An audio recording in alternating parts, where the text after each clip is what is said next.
कक्षा 9th में पाठ 1 फ्रांसीसी क्रांति में आपका स्वागत है। पाठ 1 फ्रांसीसी क्रांति।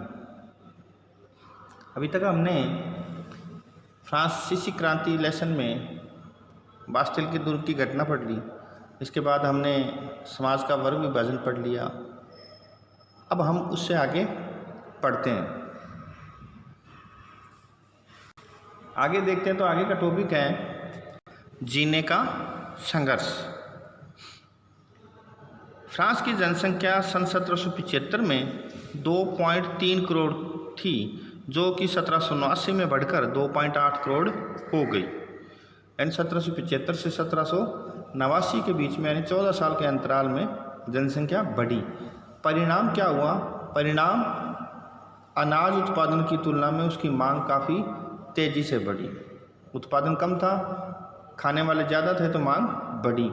अधिकांश लोगों के मुख्य खाद्य पाव रोटी की कीमतों में तेज़ी से वृद्धि हुई।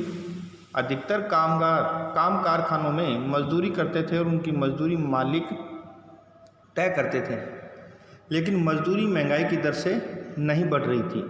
फलस्वरूप अमीर गरीब की खाई चौड़ी होती गई। स्थितियां तब और बदतर हो जाती हैं जब सूखे और ओले के प्रकोप से पैदावार गिर जाती है। इससे रोजी रोटी का संकट पैदा हो जाता है। ऐसे जीविका संकट प्राचीन राजतंत्र के दौरान फ्रांस में आम थे। आगे बढ़ें तो आगे एक स्लाइड में जीने का संकट। जीवन जीने की ऐसी चरम स्थिति जब जीवन यापन के आधारभूत संसाधन ही उपलब्ध न हों, ऐसी स्थिति को जीने के संकट की स्थिति कहते हैं। यानी जो जीवन जीने के आधारभूत साधन होते हैं, ज़रूरी चीज़ें होती है, वो ही उपलब्ध नहीं होते, तो ऐसी स्थिति में जीने का संकट पैदा होता है। ऐसी स्थिति फ्रांस में 1789 यानी 1789 में उत्पन्न हुई। आगे बढ़ें तो आगे देखते हैं विशेषाधिकारों के अर्थ की कल्पना। विशेष अधिकार कौन से अधिकार थे? मैंने पहले बताया था कि 3 वर्ग बने हुए थे फ्रांस में, पादरी वर्ग, कुलीन वर्ग और सामान्य वर्ग।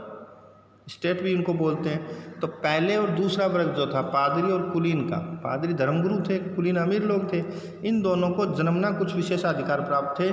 जैसे टैक्स नहीं देना, टैक्स तीसरा वर्ग देता था। कुछ और विशेषाधिकार थे, सारी संपत्ति पे कुलीन और पादरी वर्ग का अधिकार था। तो इसके अंत की कल्पना की जाने लगी फ्रांस के लोगों में।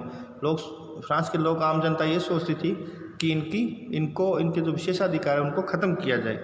तो इसमें देखें तो पहले भी कर बढ़ाने और अकाल के समय किसान और कामगार विद्रोह कर चुके थे, परंतु उनके पास सामाजिक और आर्थिक व्यवस्था में बुनियादी बदलाव लाने के लिए साधन एवं कार्यक्रम नहीं थे।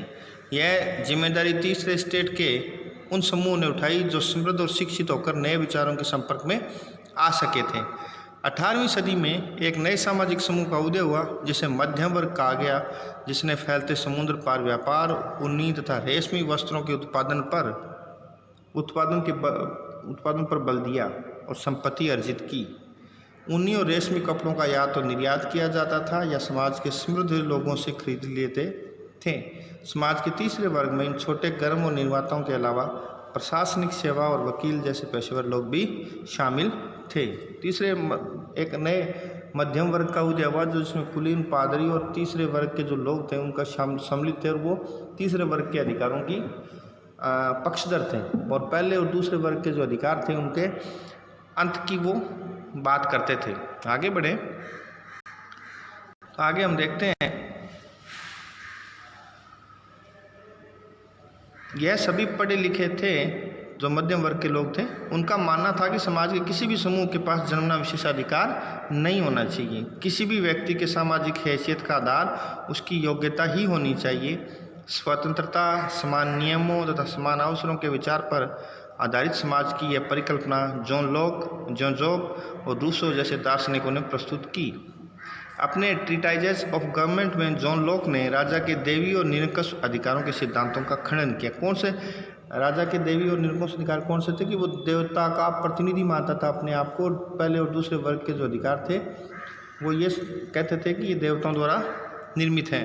रूसो ने इस विचार को आगे बढ़ाते हुए जनता और उसके प्रतिनिधियों के बीच एक सामाजिक अनुबंध पर आधारित सरकार का प्रस्ताव रखा।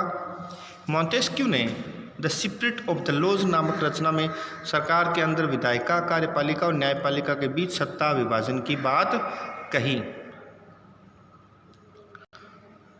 आगे देखते हैं। तो उस समय अमेरिका के 13 उपनिवेश, जब संयुक्त राज्य अमेरिका में 13 उपनिवेशों ने खुद को ब्रिटेन से आज़ाद घोषित कर दिया तो वहाँ पर इसी मॉडल की सरकार बनी।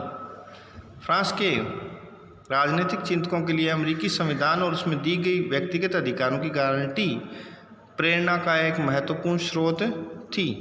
दार्शनिकों के इन विचारों पर काफ़ी हाउस और सैलून की गोष्ठियों में गर्मा गर्म बहस हुआ करती थी और पुस्तकों और अखबार के माध्यम से इनका व्यापक प्रचार प्रसार हुआ।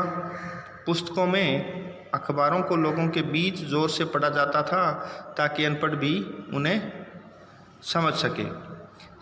इसी समय राजा द्वारा राज्य के खर्चों को पूरा नहीं करने के लिए फिर से कर लगाए जाने की बात खबर से विशेषाधिकार वाली व्यवस्था पर गुस्सा भड़क उठा। आज के लिए बस इतना ही। धन्यवाद।